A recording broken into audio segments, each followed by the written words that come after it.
Hello! How are you doing? You're right. No, it's fine. You were deep in. Roger Harrabin. Evangelist lady. There is. Yeah, we don't know what it is.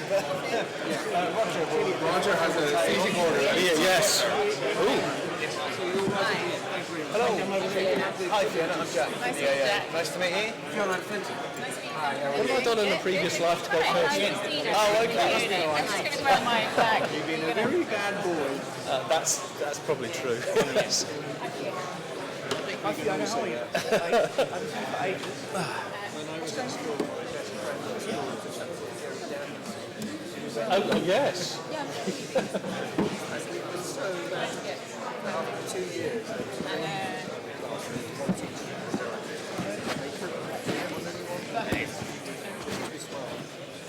but they knew who it was. So he always consistently came close to the restaurant. Oh no, they're very. Sorry, I should have. And very one way. Got a really. What's your please on getting a stool? Is that right? Where the head teacher was a comedy. It's very like sort of tippy. Very good for you to see because I think Let's together, yeah? Thank you for that. That's another thing Yeah. to consider. You drive. I'm not, however, I am in the market. Oh, okay. Yes. Sorry, that's Don't regret that at all. Not, well, I say I'm in the market. Cars for renewal in January. It's unfortunately been one of those weeks where you learn things. Tomorrow morning, I'll be like, No, not yet. It was the different paths you take, and you don't know what kind of one random. literally bouncing off like. They're also relevant. They're so relevant now that you think. But it's yes, it's trying to be. Yes, in a very creative way. She's like, yeah, I like that. Moves so fast. Everything moves so fast. I'm conscious we're the only thing that's between them and a glass of Chardonnay. Exactly. So that's why I was like, if you want to go EV, let's do it now. Yeah. Because we'll need to get our name there. I've driven a Kona. I've driven a Tesla. comes the boss. Tesla I would love, but it's not going to happen. A good tune-up. So mini state. Yeah, I know. I Yeah, thought it pretty might be. good. Not bad at all. No.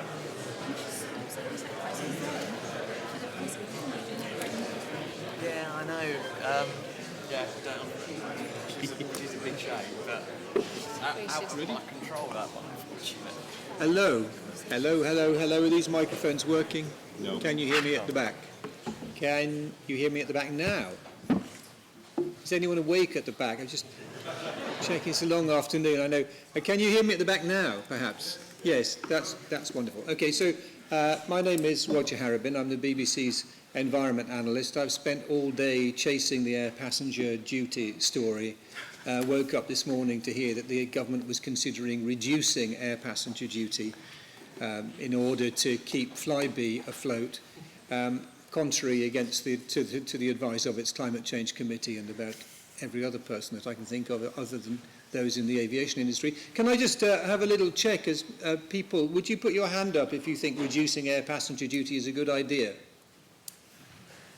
This one. Look, I tell you what, look, that's very... Belfast. That is very brave. Let's give him a round of applause for bravery. Thank you very much. I was asked to say a few things about my relationship with electric cars, and I'll say one good, one bad. I'll give you the bad first. I succumbed to the temptation of borrowing a car from a well-known maker of electric cars, which I won't name, even though they were very good and very generous and very sensible, and what happened wasn't probably their fault at all. And I decided I was going to Dorset for the weekend to see my sister-in-law in rural Dorset. So I thought, actually, this would be an interesting challenge. I write about these things to see how we get on in rural Dorset. So we drove the car down, we stopped at the service station, there was a charging point free, everything was absolutely fine until we got to rural Dorset. There were two stations marked in Wimborne. One of them was in the school car park. So on a bleak February day, we went out to the school car park, and there it was, and in order to plug in, you had to register with the local firm. I can't remember what the local firm was called. And so I registered, I paid the £50 deposit in order to get my account going, and then it said that there was a fault with the charging point and it couldn't give me any electricity.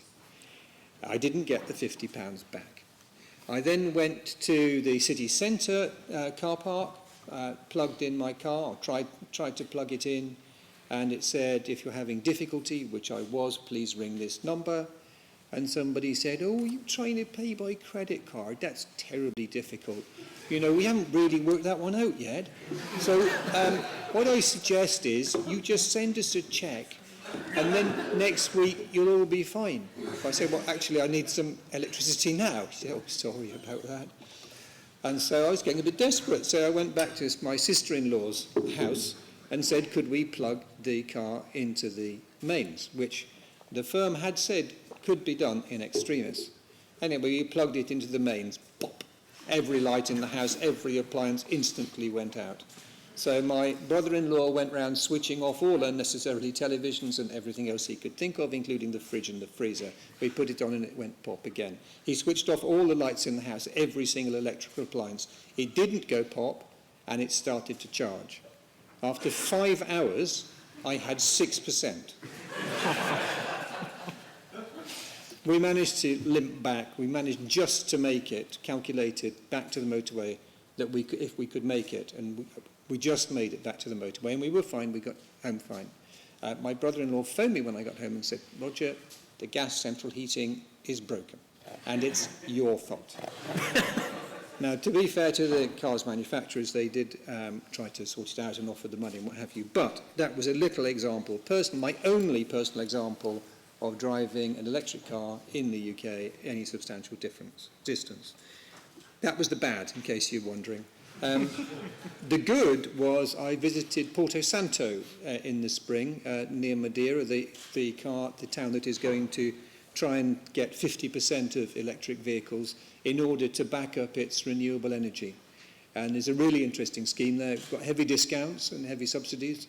But they're very confident that the capacity of the battery to be used for backup storage is so great that they will actually pay you for owning a car in Porto Santo, which would be pretty remarkable. And I know some people in this room will think that might be a possibility even in the UK. So those are my own personal experiences.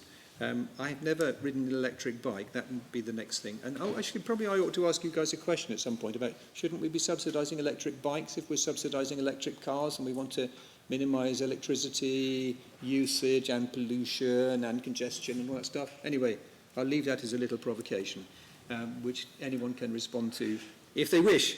First of all, this session is calling Turning Proposals into Action. I mean, it'd be pretty obvious, that's self-evident what it means. First of all, we're going to hear from Peter Stevens from Nissan. Perhaps you could tell us, I mean, for each of the panellists as well, if you could just have a couple of minutes explaining kind of why you're here, what you do, and what you're looking for. Just a couple of minutes, and then we'll move it into a broader discussion. And I think we've got roving mics anywhere. Any rovers? Just one, two. Fantastic. And then I'll be looking for comments and questions from the floor. And I'm tasked with finishing very strictly by 10 to 5 in order to enable people to get drinking. So, first of all, Peter, let's hear from you. I'm Peter Stevens from Nissan, and I'm now very worried that we might have lent an electric vehicle to Roger, and that's why I'm going first. So please be merciful. Peter? I say that's not helping. That's not really not helping. So Nissan, we've been in the business of making and selling electric cars for nigh a decade, with the first generation of the Nissan Leaf, which is now on the second generation of the Nissan Leaf. We also have the EMV 200 electric van, and recently you might have seen we've been involved in the development of a 100% electric taxi, black cab. So our interest really is in terms of how do we get more and more consumers to switch to electric vehicles.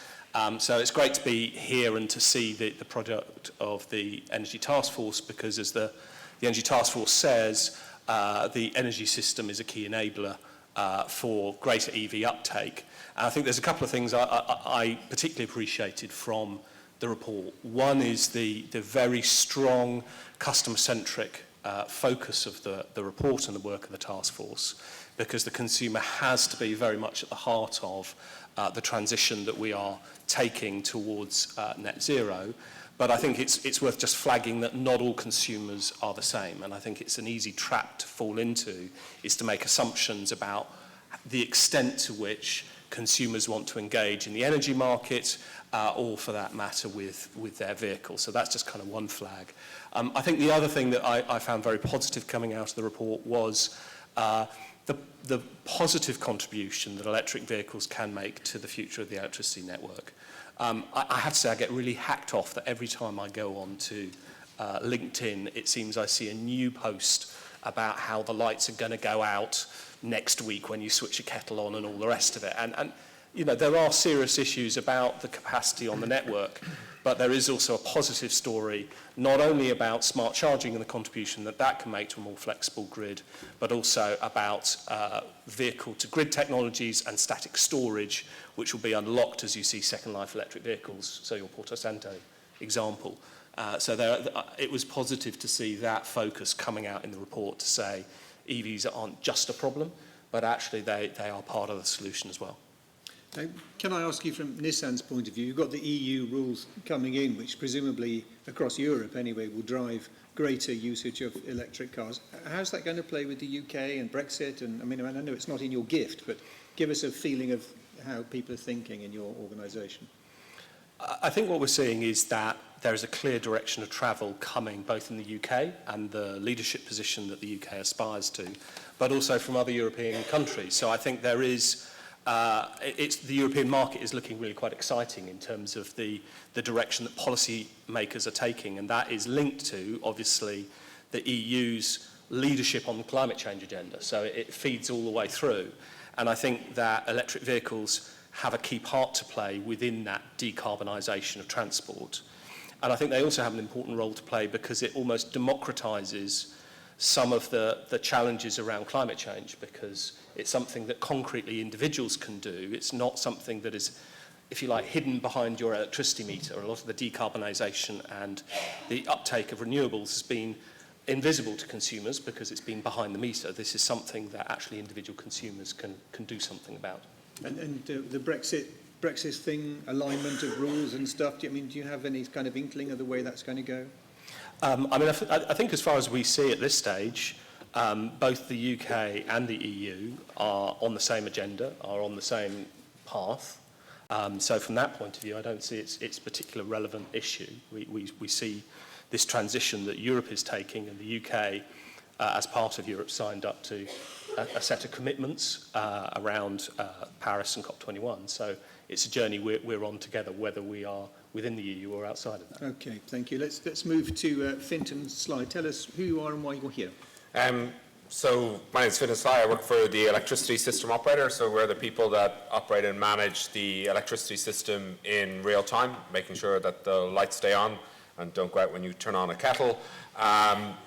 We also are looking to the future in terms of how the energy system is going to evolve and how do we enable that transition to a more sustainable energy system. And I suppose why am I here? Because of the clear relationship and interaction between the decarbonisation of transport and the decarbonisation of the energy system, as Peter alluded to and as was talked about in the earlier session. And I think for us what's really important is on the one hand, with the decarbonisation of the energy system, you can then decarbonise the transport system through the use of electric vehicles. But if we do it in a joined up way with smart charging and thinking about how those two systems evolve together, it can the benefits can be seen in both systems. So on the one hand, smart charging and using electricity when it's plentiful, i.e. when essentially the wind is blowing and other demand is low, you can get really, really low cost electricity. We saw recently it went down to zero actually, and there was some innovative supply companies with tariffs that were actually free for a period. So we see that on the electricity side, on the transport side. But on the electricity side, you know, to some extent, EVs are batteries on wheels. And with the I think, sheer upscale in ambition that the UK has with net zero by 2050 and the significant amount of renewable energy that's going to come on, actually deploying EVs widely throughout the economy can actually help the electricity system more effectively manage that variable renewable resource. Can you take the government's promises seriously? I mean, today, for instance, let's suppose that they scrap APD in order to save an airline which goes to a lot of places that people don't want to go to. I mean, hypothetically, I didn't say that. That's a quote from someone. I can't remember who it's from. I mean, do you trust them? So I would always take the government's promises seriously, but That so might need sitting another up on show this of panel, hands. I'm going to anyway. But I think more fundamentally, the transition of the energy system is not actually just driven by a government and a policy objective. I mean, there is a societal move and a societal acceptance that we need to transform our energy system to a more sustainable one.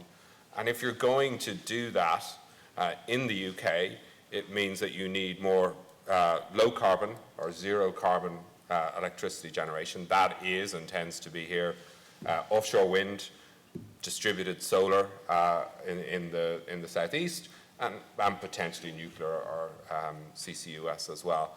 But if you're going to manage a system like that and deploy it with the reliability that is needed and expected in the economy today, you're going to need storage, and you're going to need the electricity system working in tandem with and in a joined-up way with the transport network. And I don't think that is reliant on a government target or a government promise. Do you think there's a danger of over-talking this? Because our big problem in the UK in terms of long-term energy, it strikes me, is going to be interseasonal storage. And cars aren't going to help for that, are they?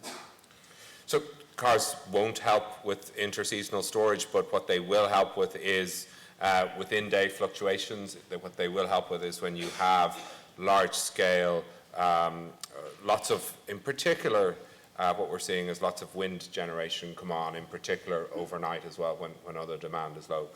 That's not to say that we don't need a solution for how do you make sure that when you have, the depths of winter, a high pressure sitting across the UK with low levels of wind, not much solar, and everyone wanting to make sure the lights come on and the heat come on, that you need to solve that. And there are a range of solutions that can play into that, some of which will be new battery technologies, but some of it will be interconnection, other forms of storage such as compressed air, pump storage, etc. Okay. Thank you. Let's hear now from Jack Cousens, who's Head of Policy for the AA. And I'm very grateful to your boss, Edmund King, this morning, because I rang him at home at 7:10 and said, how much would you pay in tax for a car journey from Newcastle to Newquay compared with the £13 you would pay for air passenger duty for the same flight? And he quickly came back with £35. And that's informed our journalism throughout the day. It's been very helpful. So thank you. Glad to help. Pass that on. Anyway, tell us why you're here. Yes, I'm Jack Cousens. I'm Head of Roads Policy at the AA. I'm here because the Energy Taskforce has rightly captured the sentiment throughout all of their work that they have done, which is putting the user at the heart of the solution. You can come up with as many proposals and policies and ways forward and forward thinking and thought leadership as you like. However, if you do not bring the motoring public along with you, the game will ultimately be lost. And it's very good reading through this report that there are a lot of proposals here that are already on the minds of drivers. They're already asking these questions, and for most of it, they're actually wanting reassurance, or they're wanting that information. They want to be taught that they will not run out of charge and that there are more charge points out there than they think that they do at the moment.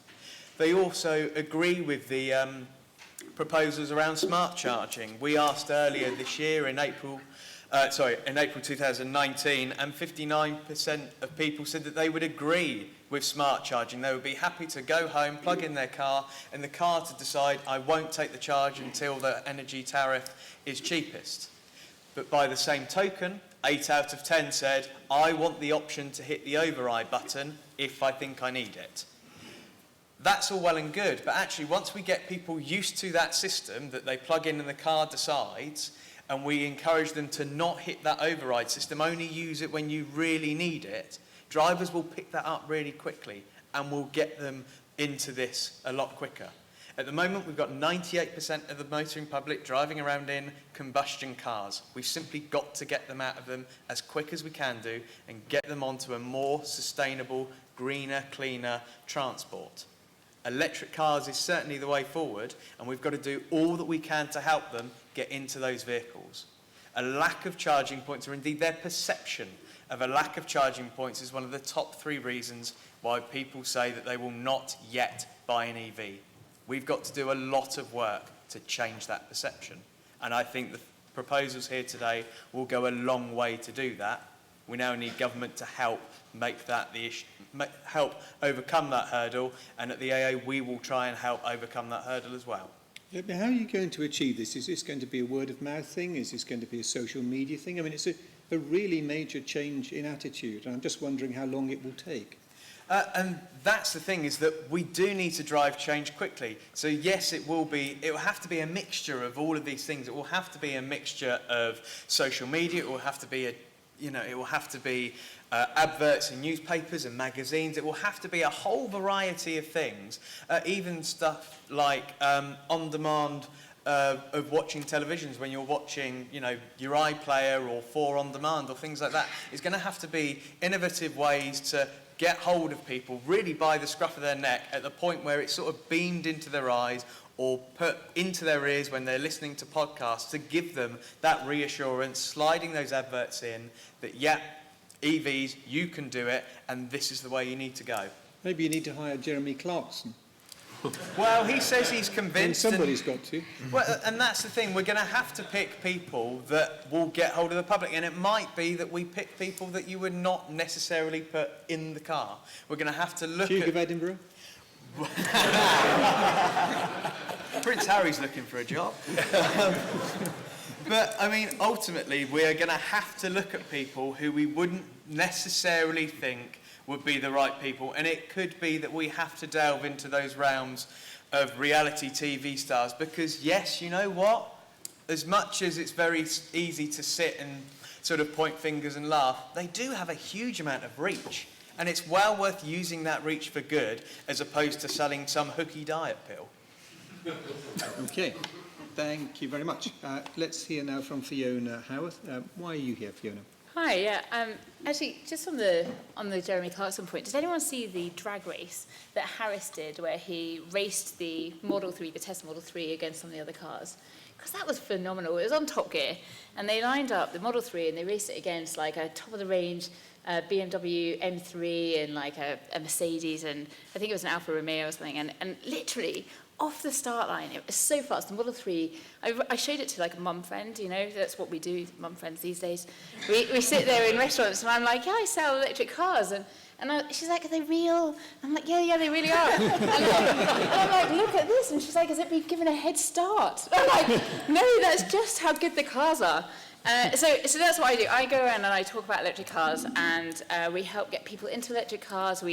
And we basically have done a lot over the last couple of years to try and make it as easy as possible for you to make that transition, whether you're an individual, whether you're a business. So we'll lease the car, we'll help you get charging points, and we've worked with our energy sister company, Octopus Energy, to get smart energy tariffs with time of use energy pricing, which is a lot about what we're talking about today. And we make those pricing APIs available so that smart charging companies can integrate with those pricing tariffs, and then we can automatically charge your car when it's cheapest.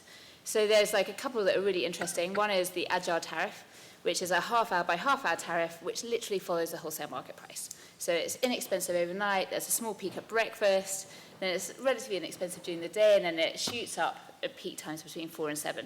And this is like, you know, this is like a train system, right? We want to shift people from charging up their car at that peak time between 4 and 7 and encourage them to use it in the middle of the night. Okay, it's the same way as we don't want everyone using their tube if they don't have to at peak times or using the train system. Let's spread out that consumption. And EVs is a great opportunity for us to start to do that because it's flexible consumption. So what we've done with those APIs is we've made that available, and we've got some partners that take our simple EV tariff, which I won't go into, but we've got some partner charging companies that take that. And then also there's a company called OMI, for example, who have built a cable that you can retrofit to any car and any charging socket, or even a 3-pin plug.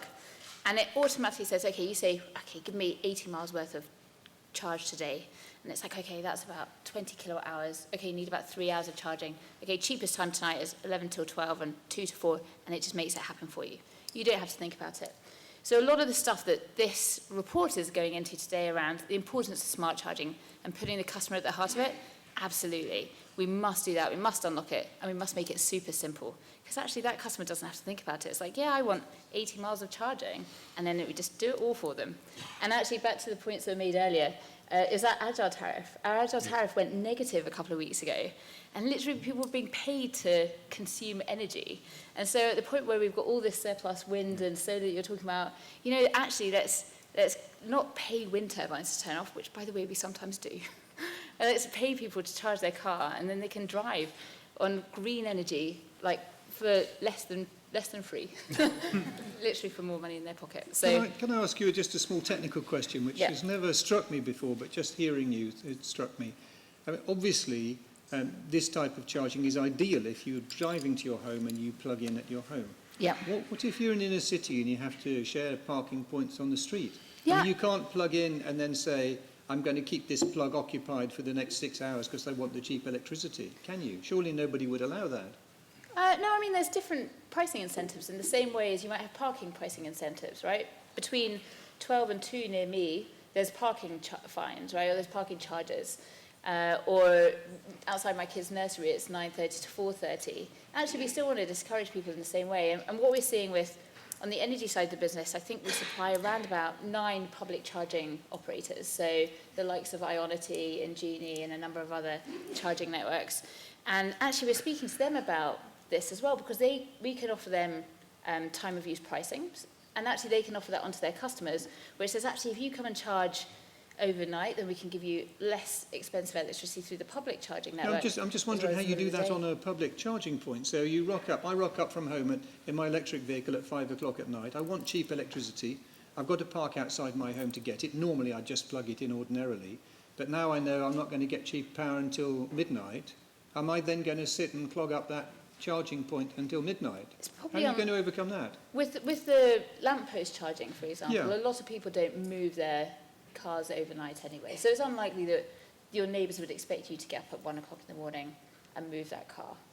So in terms of the behaviours that we'll see, there will be some charge points which are slow, I mean, they're called fast, but they're relatively slow charge points that actually are designed for you to be using that space for a longer period of time. And then it's the more expensive ones, the rapids, where actually they do have caps of like an hour where you can be parked there. So ChargePoint Services, for example, I recently used one of their rapid chargers, and after an hour I was going to get charged another tenner for being there. So there will be other pricing mechanisms that will give you incentives to stay in parking spaces for a longer or shorter periods of time.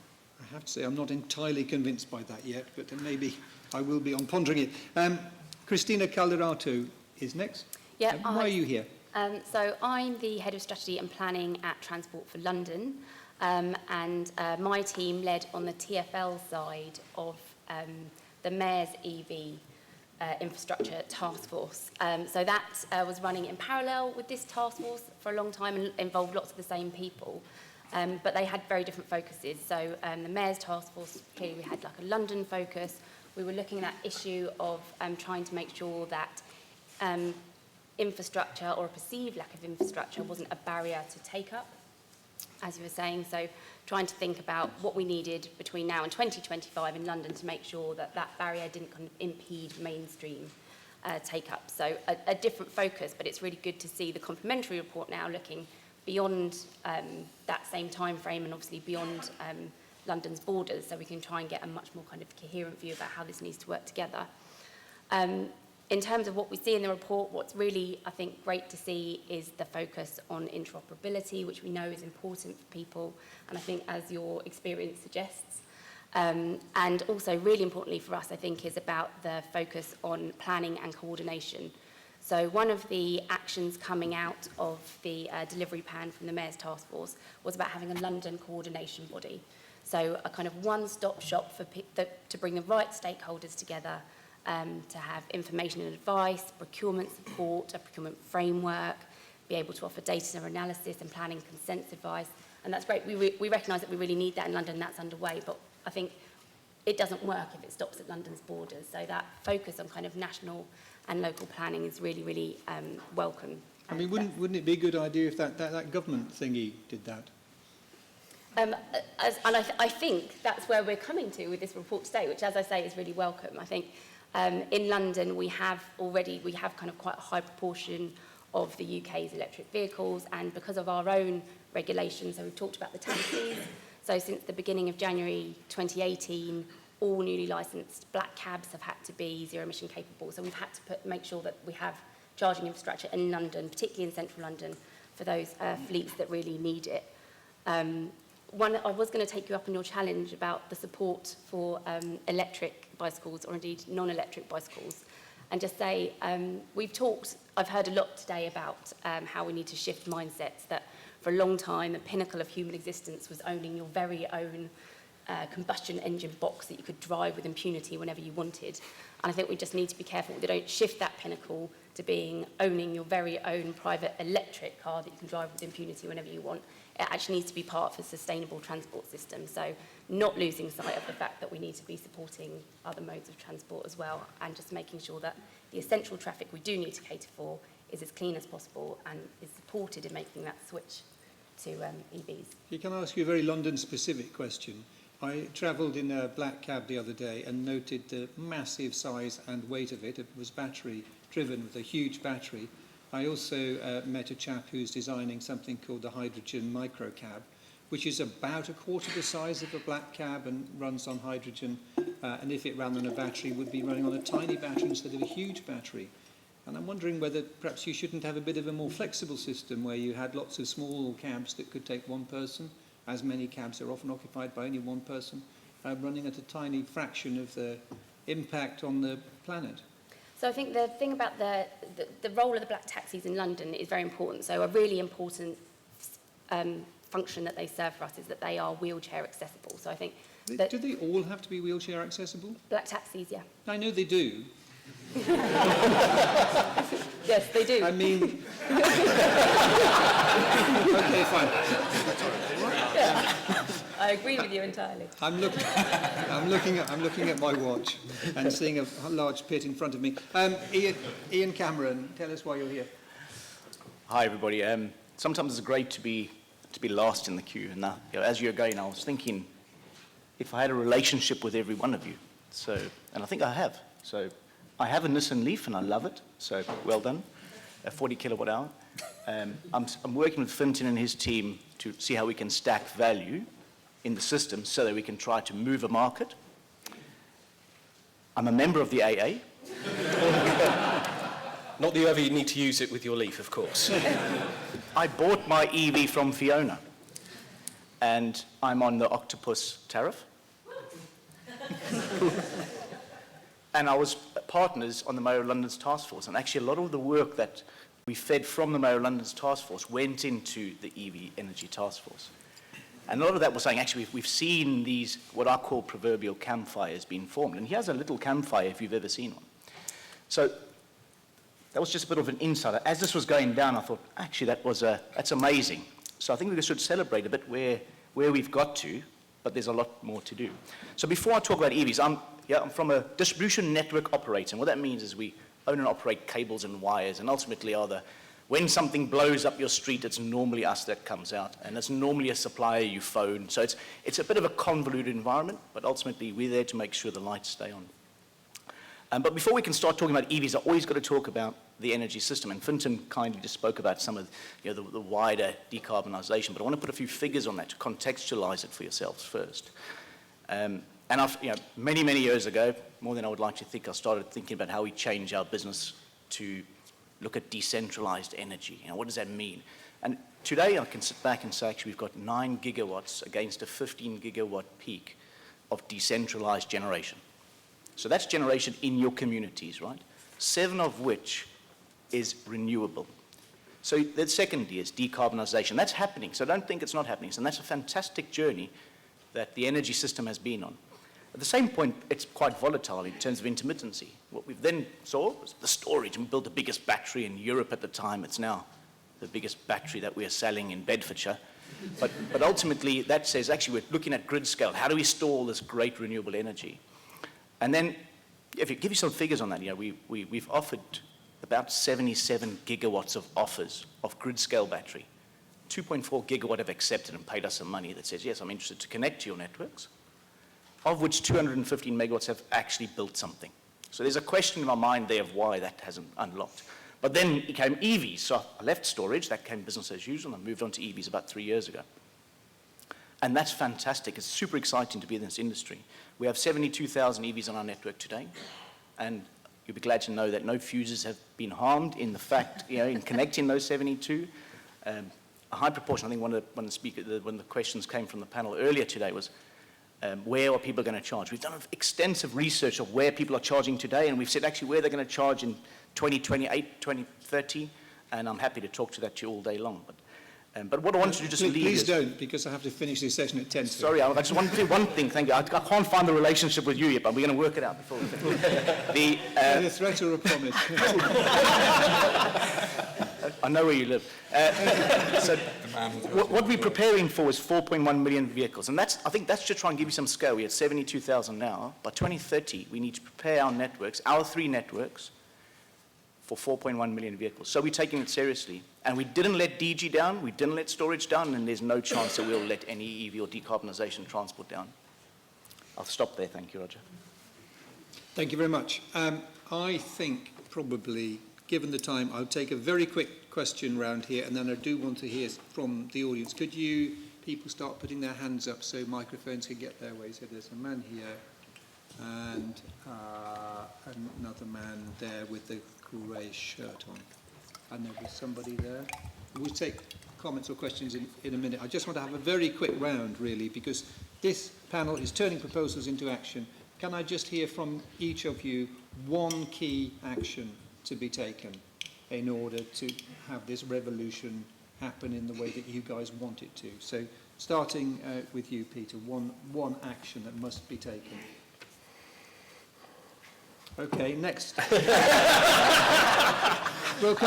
Peter, we'll come back to you. I think what I would say is one of the key actions is getting more EV models into the market, because at the moment there are models in the market, but what we want to see is at each price point and in each segment of the market that there is an EV available for choice, or more than one.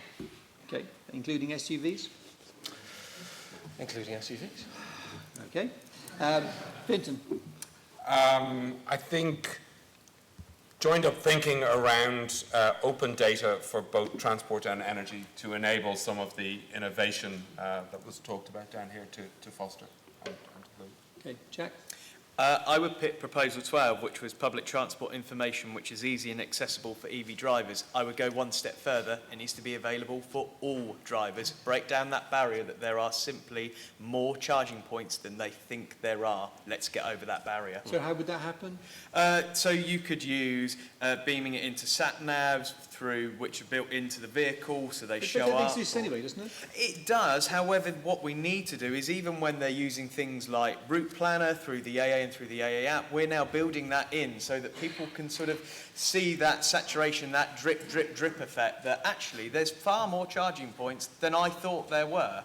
And hopefully that will lead to some positive change. Okay, there's opportunities in Dorset. Fiona? Yeah, I mean, I think what we've seen in other territories like Norway is that they've had incredible incentives and support for those EV rolls out. And they're hitting over 50% of new vehicle sales at EV.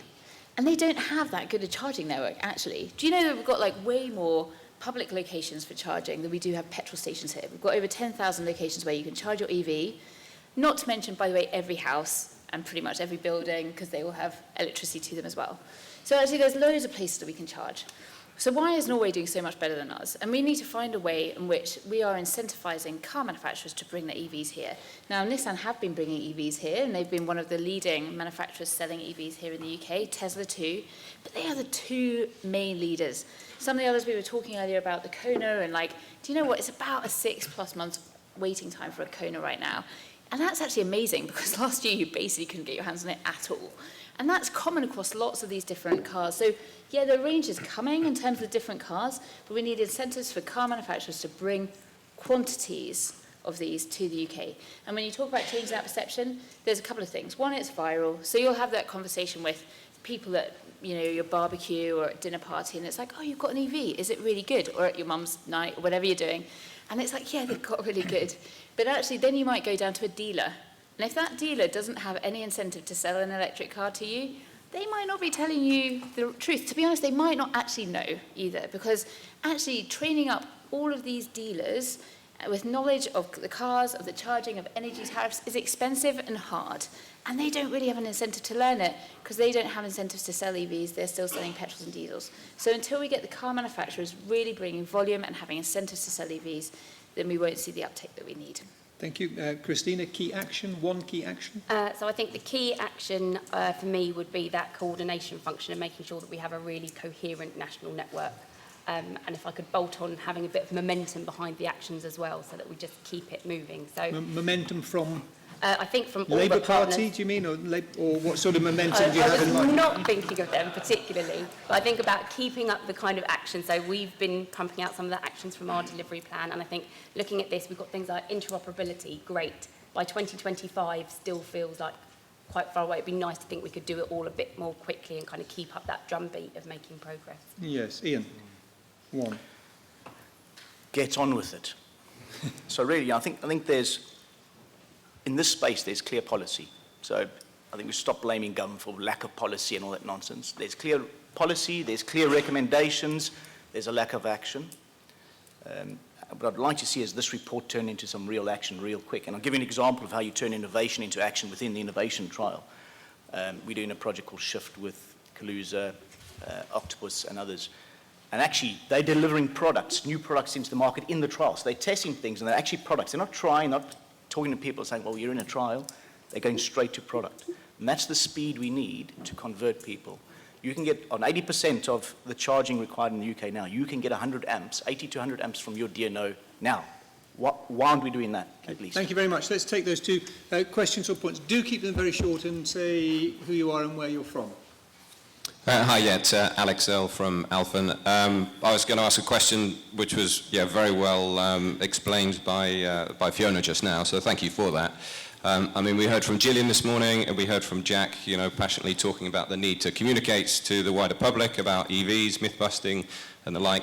But ultimately, if you want to buy a car, you go to a dealership, and I think that's really where the battle has to be won. So I guess the question's more for you, Peter, as a kind of representative of the automotive manufacturer. What are manufacturers doing? What can they do? What should they be doing to make sure that that dialogue at the dealership is kind of, busting all the myths that we know are out there about EVs? Okay, thank you. And there was somebody over here as well. Hi, Sasha Meckler from Metcon. I just want to pick up on the comment that the representative from TfL put in, that the objective is not to replace every petrol vehicle with an electric vehicle. And thinking about the broader system changes that need to happen. I would like to pick up on also on the point from the chair of the panel relating to disability and every vehicle servicing that. Now, the point is to not deliver a lower service to disabled people or a lower service to any consumer or a mobility user, but to find a better way of delivering that in the same context. Now, this ambition was similarly in place at the very beginning of this energy transition, where we said we need to change consumers' relationship with energy. Likewise, perhaps we need to change consumers' relationship with mobility and transport and how they do that without affecting the utility and their benefit. Now, I know the representative from the AA might have a problem with not everybody owning a vehicle because their business model is predicated on it. But I would just like to see some of the discussion around that. What is the bigger vision? I know this is phase one. Point taken. To what end? Point taken. You may be surprised by the AA, but we'll wait for that.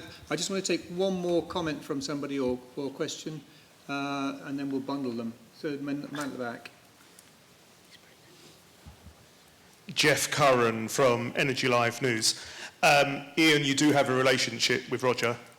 You pay his wages. I assume you're a licence payer. If you're not, then maybe we need to see you afterwards. My question is very basic philosophy, which is, we're talking about EVs. Is that the only way forward? You mentioned hydrogen, and I know there's some very good stuff happening in hydrogen. Is there an opportunity for other alternative fuels?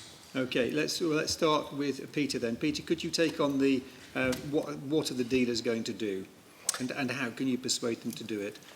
Be fairly brief, because the clock is ticking. It's not ticking, it's an electric watch, but you know what I mean. I'll be very brief. Two things. One is certainly for us, when we introduced the new Leaf, there was a major programme of training for dealerships, and that needs to go alongside new model launches. We do it with every new model, but particularly when you are introducing an electric vehicle, the sales process is slightly different. You need to ask more about how people use their vehicle, so you can make sure that you are recommending the right vehicle for that use pattern.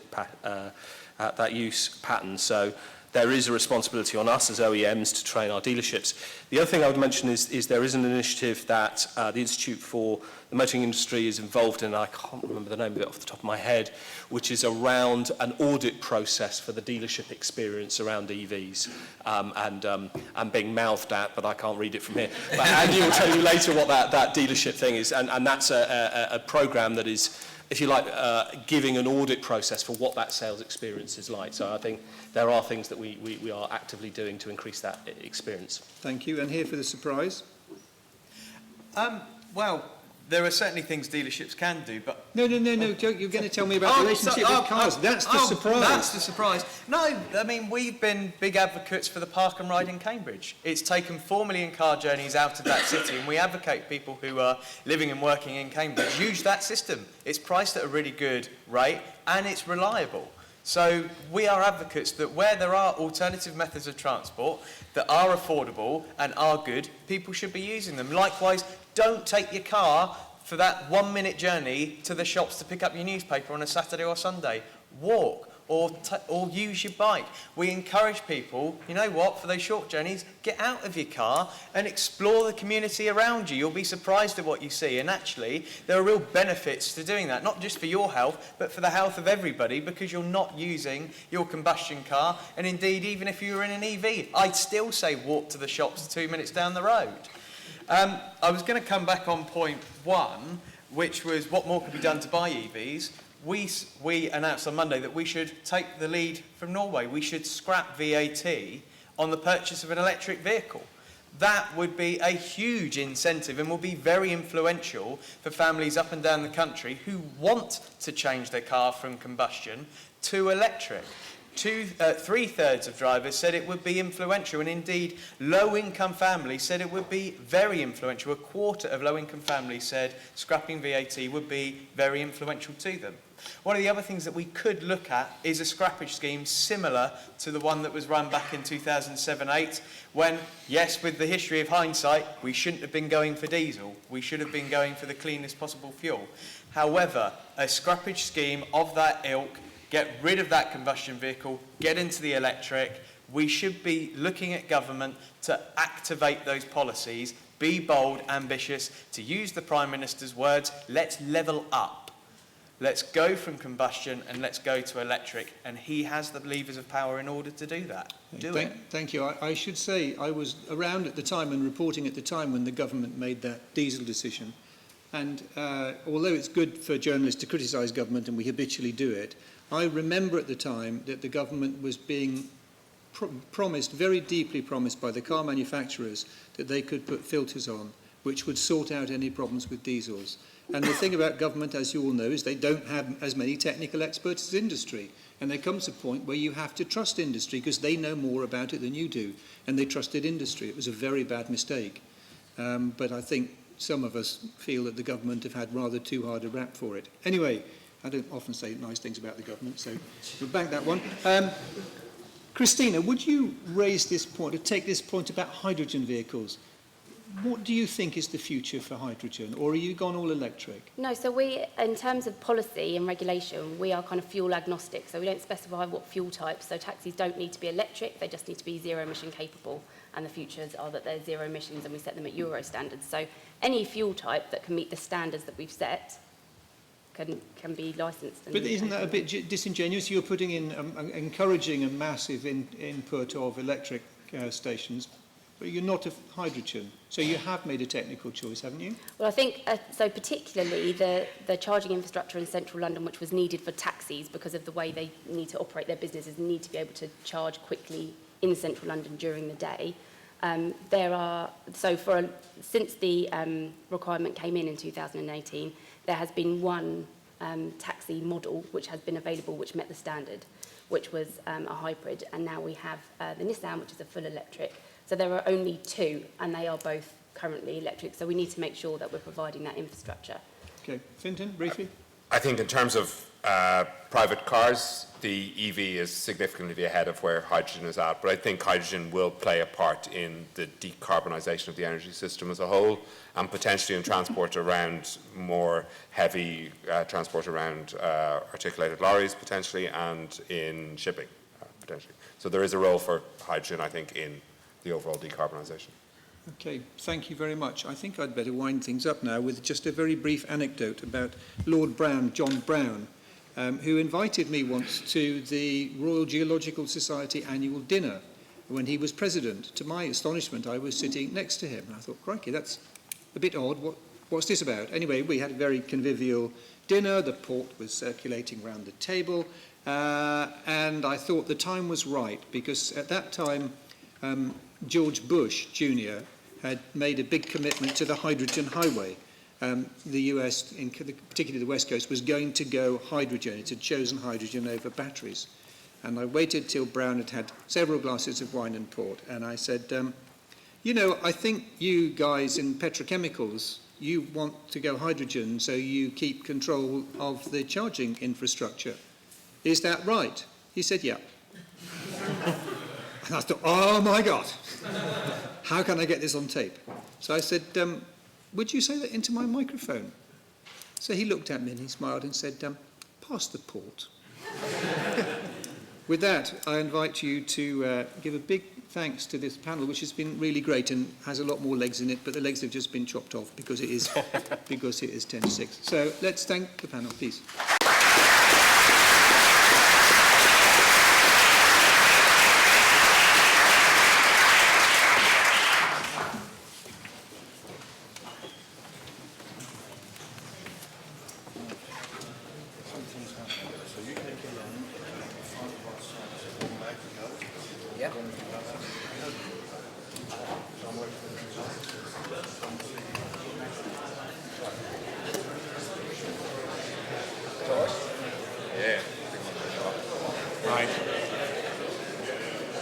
So if you just bear with me for another 5 minutes, the corks are coming out of the bottles then, okay? So 5 minutes, please.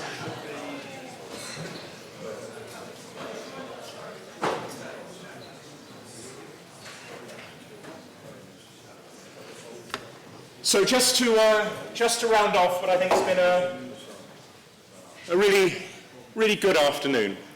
I want to build on the theme that we started to talk about in the panel conversation about what needs to happen to turn these proposals into actions, right? It's great that we've got 21 proposals. I'm really proud of the fact that that is the result of collaboration, compromise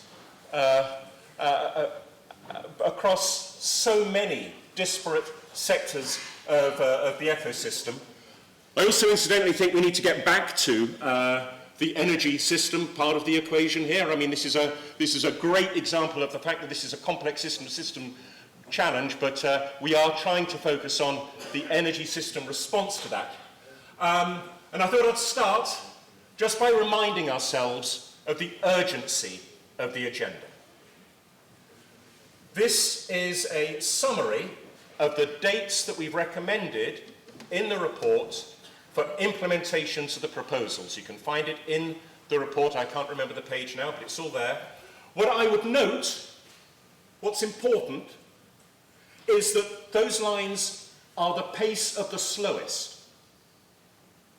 That actually, most of the recommendations, most of the proposals we're making around interoperability, for example, are demanding action by 2021. Or I think, to be clear, during 2021. Just to, we've got one that we've given ourselves, or given the system some leeway on and said 2025.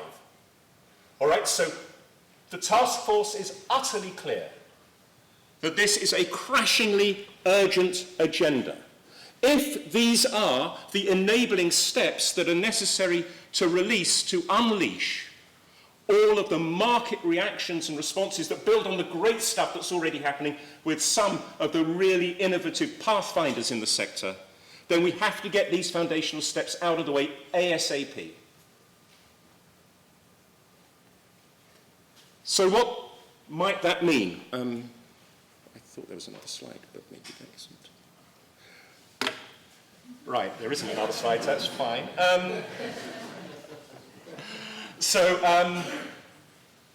We also canvassed, just as Roger did with the panel, we canvassed our own, the participants in the task force. And basically, the exam question was, what are the three things, given this urgency, that we really need to crack on with, like yesterday? And the three things came out as being, first of all, let's get on the front foot with engaging and informing and communicating with consumers.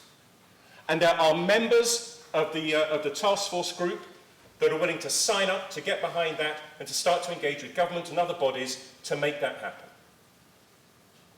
The second was, let's really push forward with trying to establish more coherent planning fora, particularly at a local level, to make sure that we've got a more coherent way of getting the right parties in the room to start to talk about the steps that need to be taken so that we can roll out infrastructure in our towns and cities, in our places. And then the third was around this, the agenda related to standards, but in particular, it relates to the fact, this is the foundational step, I think. Before we can even begin to think about smart charging writ large, we have to understand that what we're dealing with here is absolutely critical national infrastructure. If we can't secure the baseline, then it's going to be very difficult for us to move forward with smart charging, interoperability and interconnectedness at the pace and scale that many of the proposals here are recommending as standing by. So we're saying as a third thing, we need to get the right people in the room. We need to activate the experts that we have around cybersecurity in this country to work with industry so that we can set out a basic level of standards so that we can provide all participants with much more confidence about end-to-end security around the system. So they are the three things that our canvas of the participants in the task force said, of all of these urgent things, if we really need to move fast on three things, these are the things we need to move fast on. The other thing that came out around this appetite to go from proposal to action was actually a strong sense, a really strong sense from all of the participants across the task force, certainly that I've been able to talk to and communicate with over the last few months, that it would be a great shame if we stopped now. That we've set the ball rolling and we've now created a forum for collaboration. We've actually created a way of talking with each other. We now at least understand when a car guy says infrastructure and a power systems guy says infrastructure, they might mean something differently, and we've worked out how they can talk to each other so they know what they're talking about. So let's not waste that. Let's not waste that. There is a strong appetite to see this or something like it move forward and work across the stakeholder community, continue to engage and involve government and the regulator closely, so that we can, I think, do three key things. Really think through how we turn these proposals into concrete, specific actions. The second, making sure that these proposals stay current. And I think there are two angles to that. One is, of course, this is a very dynamic space full of innovation. There are innovations that we don't know will come that may have an impact on the proposals. We need to be agile enough. We can't lock ourselves in to these 21 things. They're not written in stone. So we need to make sure that we're agile. The second thing is that I think it's very important that we make sure people understand that what really sits behind those proposals are the principles that we laid out at the beginning. Because what worries me a little bit is that some actors may view the way that the proposals have been written as an opportunity to game them or to choose how to interpret them in a way that supports a narrow interest rather than is in the spirit of the principles that we're standing behind. And if that happens, then again, we need to make sure that the proposal is changed so that it isn't gamed, but actually is consistent with the spirit and the principle that sat behind it. And then the third thing I think that we are interested in engaging with is holding ourselves and other stakeholders to account on how those principles are getting rolled out. Okay, so they are the three things that we in the task force are saying that we're up for, and we look forward to having a further round of engagement and conversation to see whether or not there is sufficient broader support to enable that to happen. So, but as far as we're concerned, this is the first step on the journey, not the end of the journey. Okay, so with that, thank you very much. Andy, do you want to say a few words to finish? Sure.